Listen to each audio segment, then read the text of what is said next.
Thanks, listeners. Time to check in as we do at least once a month with Matt McCarty, the Executive Director of our Elko Senior Center. Matt, it's always a pleasure, and here we are. We're on the doorstep of autumn already, and what an exciting summer we've had at the Elko Senior Center. Yes, ma'am. It has been exciting. It's been a little warm, too. So for anyone that's within the sound of our listening voices, yes, we have the air conditioner fixed. Oh, that's good news. I remember the last program, I think, that it was limping along. Yes, it's been limping along for a while, and we've got some amazing companies here in town that have helped us out. Snyder Mechanical has helped us out, while our normal HVAC company, Wolf Mechanical, has they've had some inability to be able to service as fully as they usually are, but they're back up and running fully now for them as well. And we just are so thankful that they can keep our seniors as comfortable as possible. Well, there you go. That's a great plug for Great Basin College, training future HVAC technicians through the MTC programs, because we need people who can fix air conditioning. Absolutely. Yes, ma'am. I personally always run warm, so I tell people that I'd rather it be cold than hot, because I can always put on more clothes, and the opposite is not something anyone wants to see. All right, Matt. Matt, of course, bringing us the news today from our Elko Senior Center. So we're going to spend some time on some updates, obviously talk about what's upcoming, the big land acquisition plans. Last time we met, we talked about that. That is super exciting. I've been trying to spread the word to as many people as possible. I appreciate that. Thank you very much. And yes, I just had a meeting yesterday with a potential donor, and they said, well, how much have you actually received? And I said, less than $1,000. I said, that's just how it is currently. I said, but we have pledges that are that we've not yet kind of collected on, and we're just at just under a month of our 12-month deadline. And so I know that people are like, well, why aren't you doing anything yet? And it takes some time to get something like this going, and we want to make sure that the message is accurate, but also that the message conveys the story, because that's really what it's about. It's about what the Senior Center represents, what we can do, and paint that picture for literally generations to come. If we can secure this land and if we can build the building properly, then this should easily last multiple generations and be able to be that warm, inviting spot that our current center is for another 100 years, hopefully. That would be fantastic. Of course, Matt's talking about raising about $1 million, I think, is the goal. And that's not too out of reach for a community of our generosity and resources. And that's to purchase a parcel that is located not too far from the existing center, but it would give you adequate room for a complete campus with parking and ancillary buildings and the works. Exactly. And that's what we're looking at. It's about 3 or 4 times larger as a footprint than what we have now on the land. So definitely plenty of time for parking or plenty of space for parking. And the building itself that we're in is a beautiful, amazing building. It was built well. It's still structurally sound. I don't want anyone thinking that the building's falling down around us by any means, not at all. And in fact, if we're successful in securing the land, I've already informed our board that it's probably close to a 10-year process to be able to raise the multiple millions of dollars that we would need to be able to build a new building. So we're not looking at moving tomorrow. And there are some seniors that have expressed some concern of, well, don't move. And then it's funny because on the other end, there's some seniors that have said, I'm going to be long gone before you build this building. Why should I contribute? And so my answer to that basically is, have you been able to enjoy the center? Has the center been meaningful in your life? And if it is, then we just ask that you pay it forward. And the next generation or the next person that walks through the door may not, have had the ability to have this warm, inviting place to be able to socialize and eat a nutritious meal. And we would like that to happen for them. That's right. We're planting seeds for future trees. And when you think about some of the founders who made this current center possible, like Chuck Knight, Yep, then absolutely. he wasn't able to enjoy the center as long as he would have loved to, I'm sure, but obviously he is resting peacefully knowing that he helped to create something that continues to give in his legacy. So. Exactly, and his family is still utilizing the center and is still able to see the legacy that he left behind. Yep. So that's... He, along with multiple others. Oh, yeah. We don't want to just focus on... I just remember he was always out front. He was a spokesperson for a lot of really important things like that. But again, this is just the beginning, baby steps to a new senior center. This is about the land acquisition, first of all, Matt. It is, yep. Once we secure the land, then that makes it so much easier to be able to build, because it's not a maybe sort of hazy picture of what we could look like. If we can find it, we can let our donors know, yes, we have secured the land. Now all we need to do is secure the assets and the resources to be able to build the building. But without a land, it doesn't matter what our beautiful building might look like. We don't have a place to put it. So we're very thankful for the Elko Institute of Academic Achievement for working with us. This is a very unique real estate transaction, and the contract that has been come together is definitely creative. And so for them to work with us, we are very thankful and very appreciative for them to give us the time that we need to raise the money that we need. Excellent. Matt McCarty is Executive Director of the Senior Center, 1795 Ruby View Drive. And again, if you'd like to help out with this process, there's pretty famously retired CPA in our community. I don't know if you saw that article. Warner Whipple has retired as the longest serving CPA in the history of the state of Nevada. So something like 63 years he's been. Yeah. And he is an amazing man. He is an amazing man. I would say get him on Team Senior Center land acquisition. And we have visited with him and his family. We've tried to get them to come up. And well, I'm just saying he's such a great CPA. He is. Yes. He is an amazing CPA as well. And right about now, he may be at the Lions Club, the Elko Host Lions Club. And so if he's not, or if there's any Lions that are listening, and please have our fellow Lion come up to the center, not on a Tuesday, because we don't want to interrupt the Lions meetings on that. Oh, speaking of, it's Wednesday. It is Wednesday today. So he's not at Lions. Yes. So Warner, if you're listening, we'd love to have you come back to the center and enjoy our lunches. And Warner Whipple, we know how much you love attention. So hopefully you'll accept my apologies in advance. But really, really appreciate his legacy, his giving. And again, hope he will continue to apply those long-serving professional talents in our community. So, and one of the most dedicated Lions Club members that this community has ever seen in Warner Absolutely. Whipple. Yeah, he does, and he's done so much good for so many people, and for just for our community as well. He's another one of those wonderful people that have made this community great. Yep. He is a diamond in the rough with emphasis on the rough, because I know he doesn't like all this attention and praise. But Warner, thank you. Oh, really, truly. We also want to, and we're going to talk about some cool special events ongoing and upcoming. The status of Meals on Wheels. Also, we've been chatting this summer about the wait list, Matt. So I promised people we would get an update today. Absolutely. And so we are still in a holding pattern. We have about another 6 more weeks before the federal funding comes through to the state of Nevada. And so while the state of Nevada has a fiscal year that begins July 1, our fiscal year at the Senior Center doesn't begin until October 1. And that's because the federal funding that comes through for the nutrition grant programs. So October 1 is still the deadline that we're waiting for. And once that threshold has been crossed and we have received notification of funding availability, or notification of, it's a NOSA, notification of subaward, notification of subaward. Once we've received that, then yes, we will be able to start converting people from the wait list onto our routes to be able to receive them. And as I was working through budget numbers and other things, one of the things that we've noticed is we've grown tremendously. It's amazing what our staff has been able to accommodate and to accomplish in just the short 5 years or so since COVID.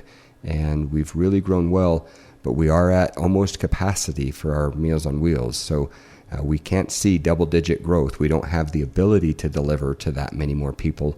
So once we have the wait list on, we're probably going to be pretty close to that capacity. And that's what we're looking forward to be able to deliver these nutritious meals to the folks that need them, but also to be able to then go back to the state and back to the federal government and say, we've done what you've asked, we've gotten these meals out here, but we still need more help. And that may also go back to the community as well.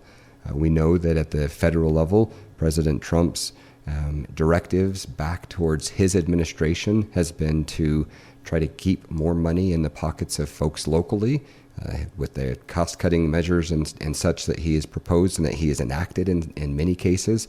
The intent being back to, having more money back to the individual Americans. And that means that we're going to need our individual Elko Countyans to come in and continue to support our senior population.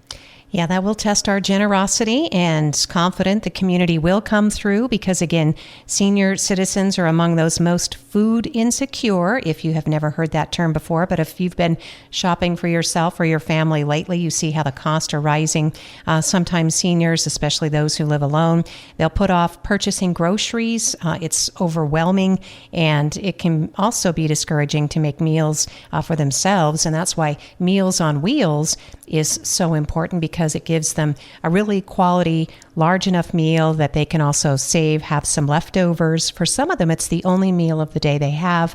You're serving meals in both Elko and Spring Creek, Matt. We are, and we will continue to serve Spring Creek as well, because I've had some folks that have said, oh, well, are you going to cut off the Spring Creek program? No, not at all. We will continue to serve the Spring Creek program, and as we reach capacity, we will rearrange our routes to be as efficient and as effective as possible to make sure that we can get the meals delivered safely. And that's the key word, because people have said, well, why is there a capacity? Just have your drivers work longer, pay them more. It's not that. It's that we can only hold our meals for 3 hours. So we have to deliver all of our meals within 3 hours. So we have 4 trucks through the generosity of the Aging and Disability Services Division of Nevada. That's our main state partner. They've generously given us grants to be able to purchase these trucks.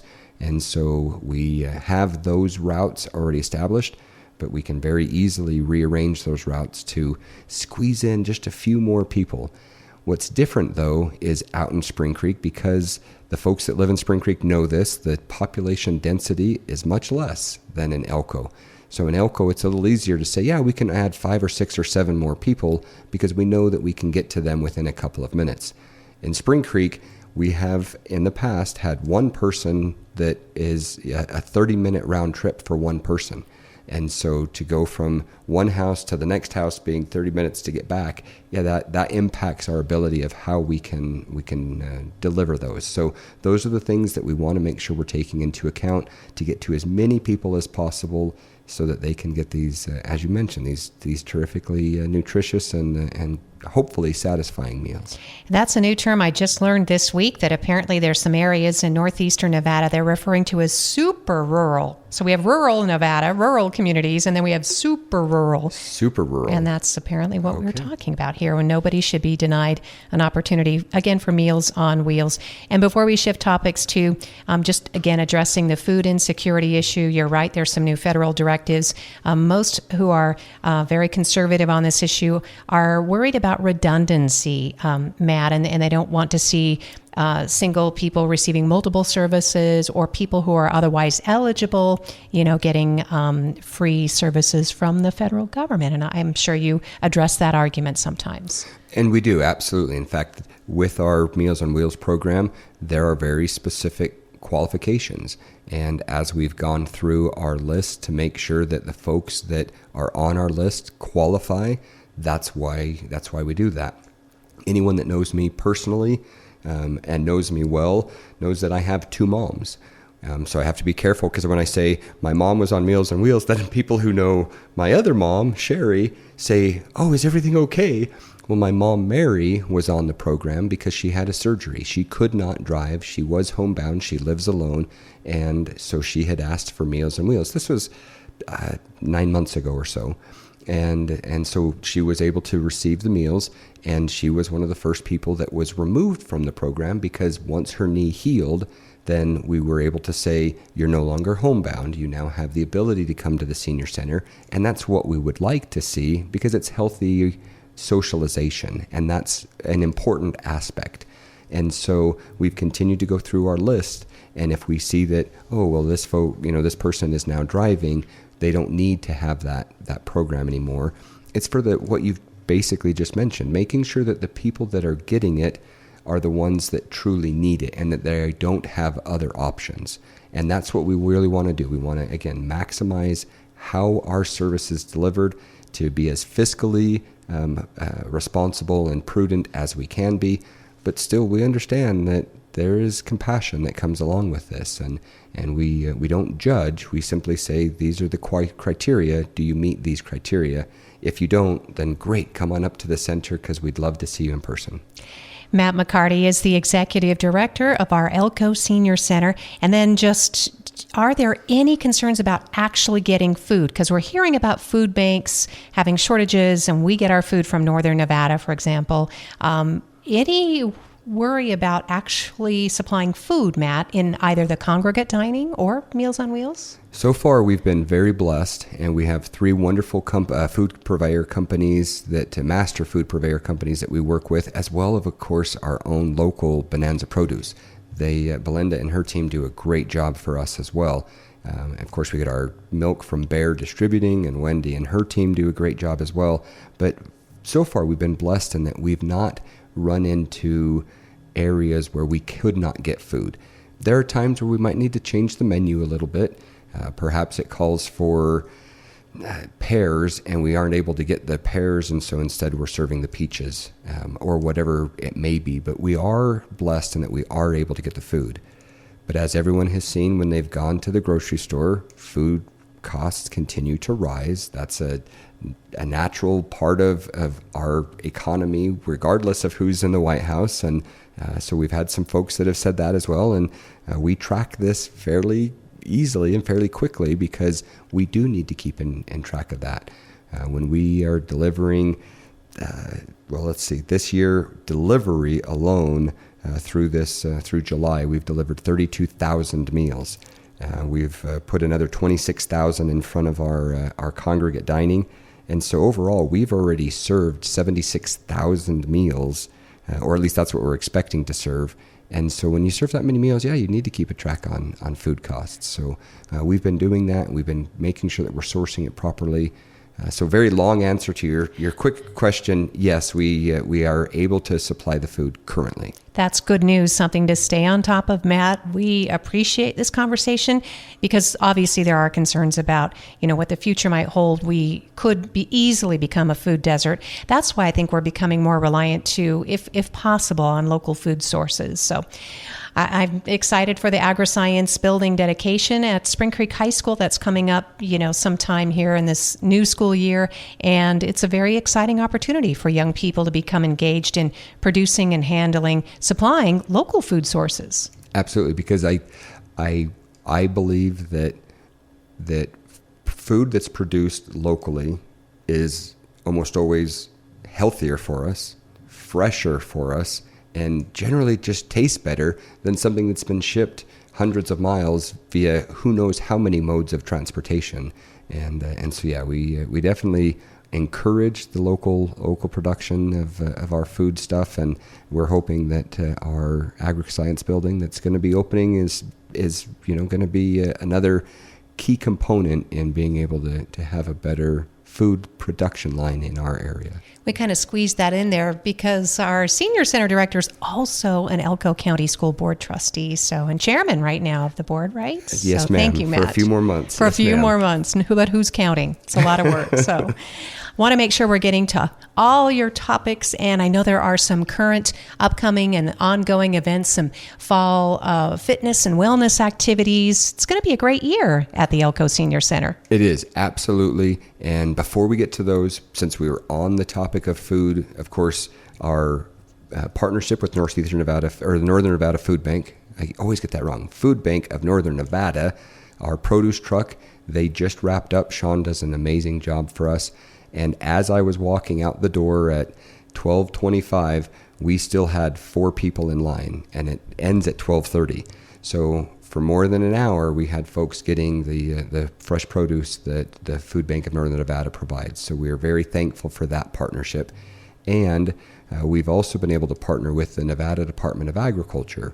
And this month, just earlier this week, on Monday, in fact, we distributed food boxes to seniors through the Nevada Department of Agriculture grant program.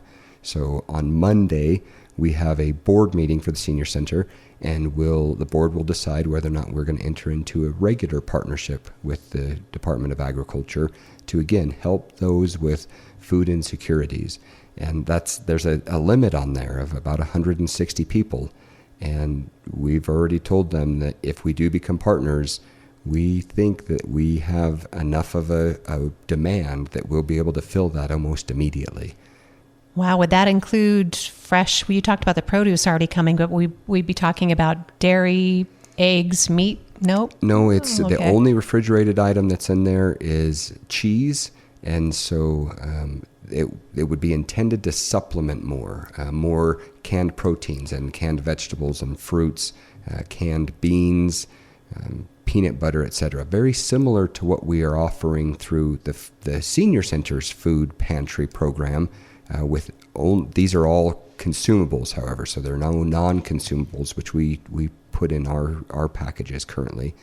So it's designed to just supplement a healthy meal, or at least a healthy diet within that month. It's not intended to be the only source of food, but for food insecurities, this will help fill that gap a little bit.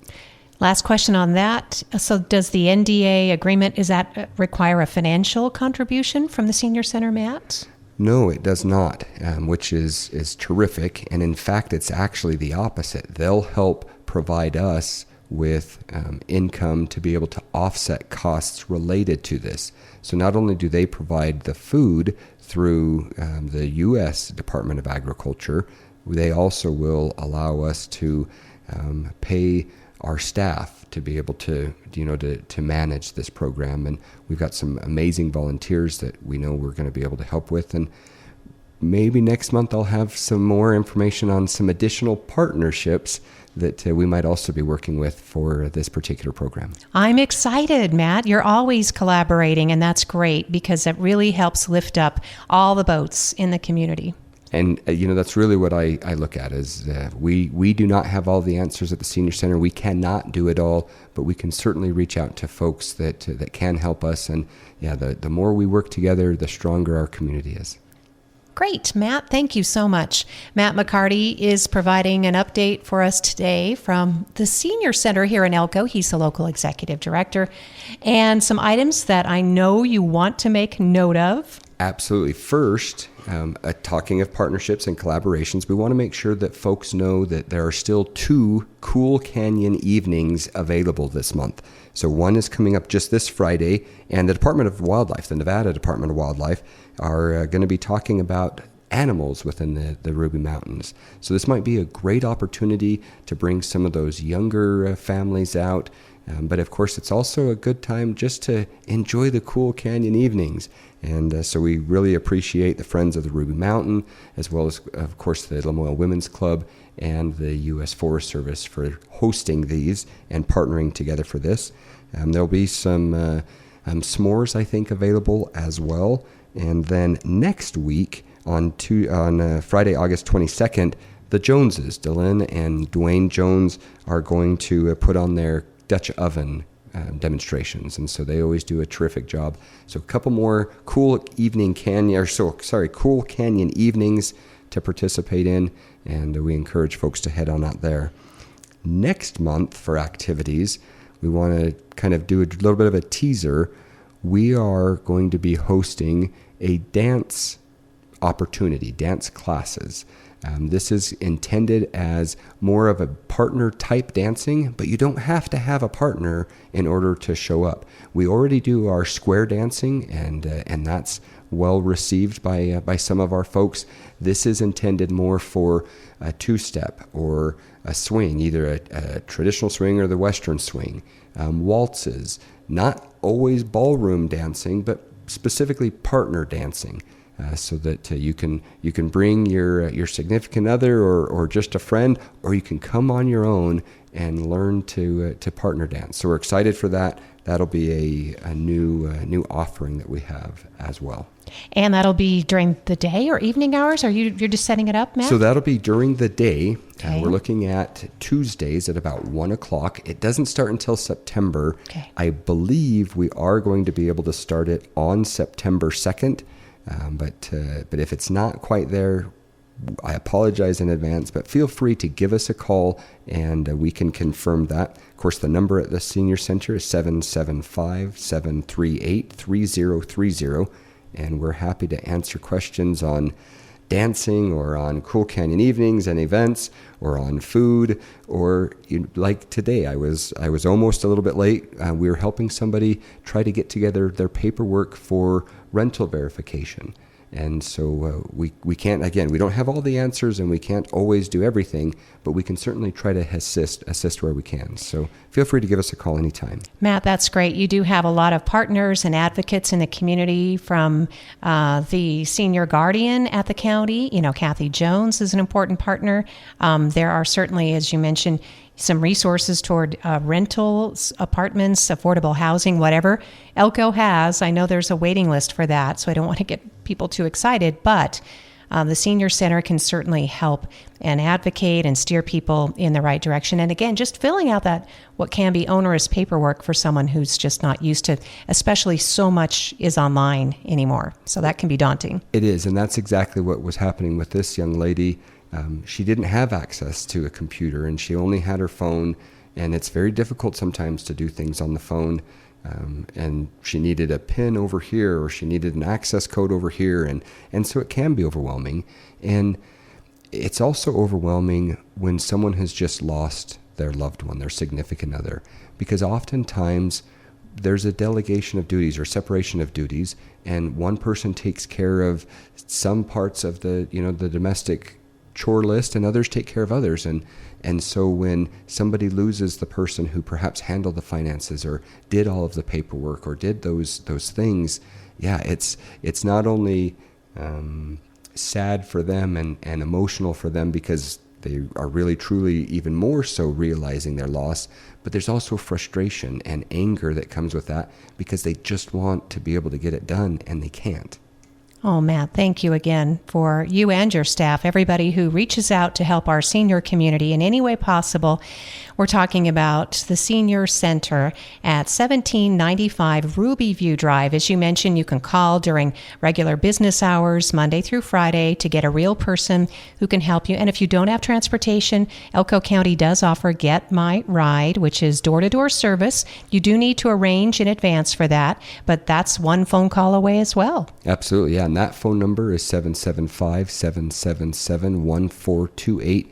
The drivers that Get My Ride and the folks that help schedule that, they are amazing people as well, and they are so helpful, and we're blessed to have them as part of our team.